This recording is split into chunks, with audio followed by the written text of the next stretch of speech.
Hello and welcome. My name is Shannon Brown, and if you've been looking for information about valley fever, you found the right place.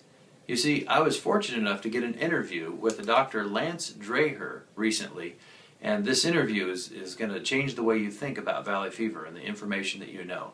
But before I introduce you to that interview, I wanted to tell you a little bit about Dr. Lance Dreher. You see, he's got quite a history. Back in 1981, he not only won Mr. America, but he also won Mr. Universe. And then came back in 1986 to win it again. He won Mr. Universe twice. There's a guy who has his health and body under control. He truly knows diet, he knows nutrition, he's truly an expert. And over the last 20 years or so, he has written for so many health and fitness magazines. This is just to name a few. Very, very well published, and on top of that, he's been on the radio for 20 years. And he's trained some of the top athletes of our time. So with that, I want to introduce you to this interview that I got with Dr. Lance Dreher about valley fever. Dr. Lance? Yeah, I remember when I first was diagnosed with valley fever. It was back in the early 1990s. My 22-year-old son, he was only a couple years old at that time, and I developed a lump on my neck. And, you know, I was pretty big at that time, probably about 240 pounds in that area. You know, I'd won Mr. Universe twice and Mr. America, and I thought, well, I'm going to new muscle, but I thought, you know, that's not new muscle. Didn't feel like a new muscle. And I felt a little bit punky. And I'm a gardener by nature. I like to work in the garden, all right? And so being here in Phoenix, you know, the center for valley fever of the world, basically, you know, I went to my doctor, and I had this lump on my neck, and he says, you know, he didn't want to play with it. He says it's too close to the lymph nodes. He wants to send me to a thoracic doctor to take a look at to see what that really was.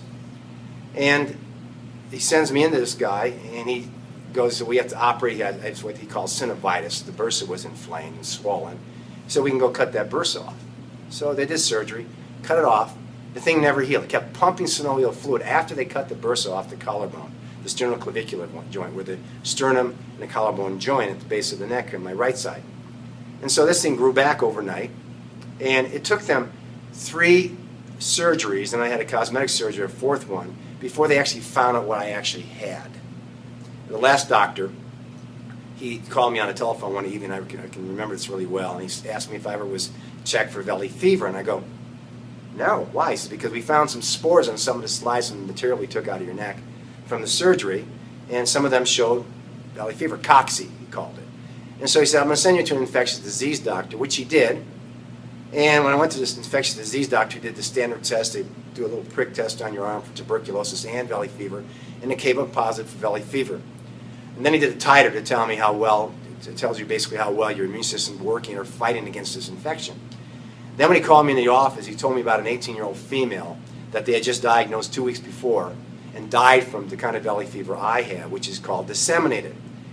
And I didn't want to die. You know, I've got young kids. I had my oldest son, who's 28 now. You know, he was only a matter of about 7 or 8, and my 22-year-old, who was just a couple years old. I didn't want to die. I had too much to offer. And so I also remember Mr. America, Mr. Dave Johnson from California, from 1977 Mr. America, who died from the same thing, valley fever, disseminated valley fever. So I left there, you know, basically my life's over, I thought. And I said, you know what?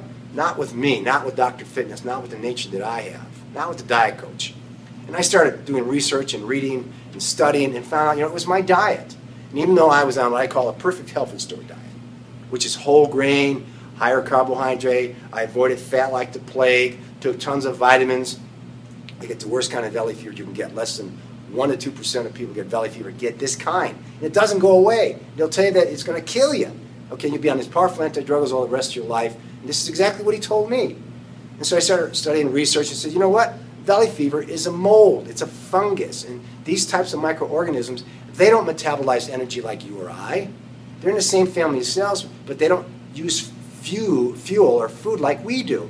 They rely primarily on sugars, carbohydrates, for energy. They ferment. That's how they make their energy. And that fermentation puts out poisons. We call these mycotoxins. Well, in the case of valley fever, but you know what? I had a high carbohydrate diet. I'm feeding this thing. I can't be on powerful antifungals the rest of my life. This stuff, they have side effects, nasty side effects.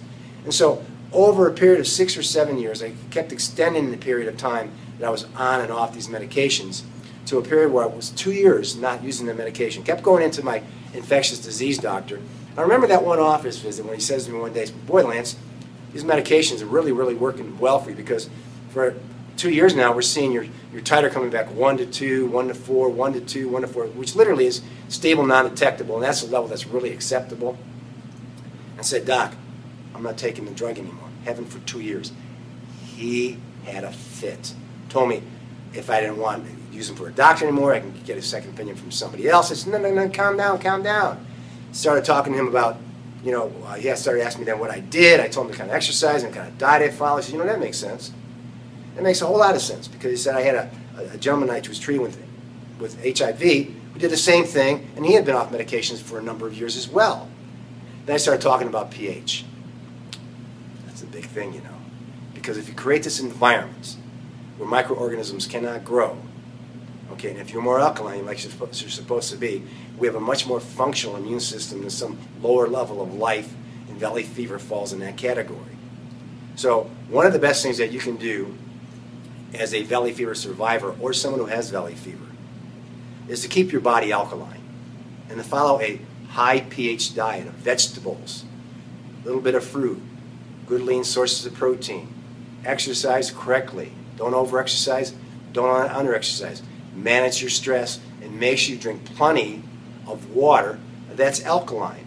And one of the best things you can do that with this, all right, is to get yourself some phenomenal water, because you can add this to your water, to distill water, to bring the pH up to the right level, so when you drink this stuff and it's diffused into the blood, then you boost your immune system, and your chances of controlling this really serious sickness get much better than if you were just to try to go at it alone, taking medications and following the same type of lifestyle that you have in the past, which is the wrong kind of diet, lack of exercise, and too much stress. And you know what? One of the worst things to do is walk around worrying about this disease and when it's going to get you. So do something proactive. Get phenomenal water, change your lifestyle, okay, and think positive. So if you're interested in information, what you can do to help combat this disease, to get your immune system working better, and find out how you can get phenomenal water, and get yourself in the right eating plan, I can actually design that for you. And then go to www.dietcoach.net. Or you can call me on my cell phone. It's 623-225-8157. Yeah, that's my cell phone. Okay, and I do call you back. Oh, one more thing. If you decide you want to get phenomenal water, and you really should, not just for belly fever, but other things as well, for fatigue, okay, just general overall well-being, if you order phenomenal water from my website, I will give you an eating plan. Free.